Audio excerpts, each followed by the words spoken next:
அனைவருக்கும் வணக்கம். மதுரை மீனாட்சி அம்மன் கோவில் தல சிறப்புகளை காணலாம்.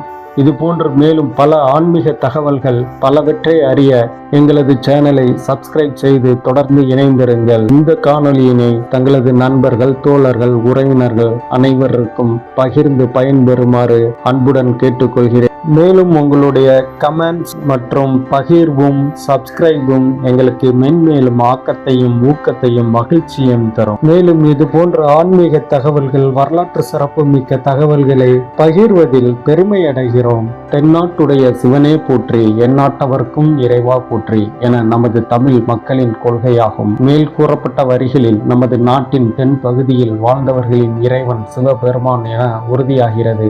அந்த சிவபெருமானுக்கு தமிழ்நாட்டில் உள்ள அளவுக்கு பிற பகுதிகளில் கோவில்கள் இருக்குமா என்பது ஒரு கேள்வியாகவே இருக்கிறது. தமிழர்களின் தொன்மைக்கு சாட்சியாகவும் இன்றும் உயிர்ப்போடு இருக்கும் ஒரு நகரம் மதுரை மாநகரம். அந்த மதுரையை அரசாளும் மீனாட்சி அம்மன் வீற்றிருக்கும் மதுரை மீனாட்சி சுந்தரேஸ்வரரின் கோவில் குறித்த சிறப்பு தகவல்களை இங்கு நாம் தெரிந்து கொள்வோம். உலகமே வியந்து பார்க்கும் அளவிற்கு பல சிறப்பு அம்சங்கள் மற்றும் ஆன்மீக தலமாக விளங்குவது மதுரை மீனாட்சி அம்மன் கோவில் கலை மற்றும் இலக்கிய வரலாற்று சிறப்பு அம்சங்களை கொண்டுள்ளது.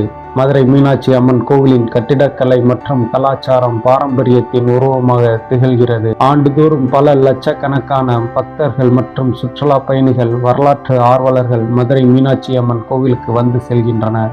5000 வருடங்களுக்கு மேல் இன்றும் மக்கள் வாழும் உலகின் ஒரு சில நகரங்களில் மதுரை மாநகரம் ஒன்று. மேற்குலக நாட்டின் கலாச்சார மையமாக கிரேக்கத்தின் ஏதென்ஸ் நகரம் போல கிழக்கத்திய நாட்டின் கலாச்சார மையமாக மதுரை மாநகர் இருந்ததால் இதை கிழக்கின் ஏதென்ஸ் நகரம் என அழைக்கின்றனர்.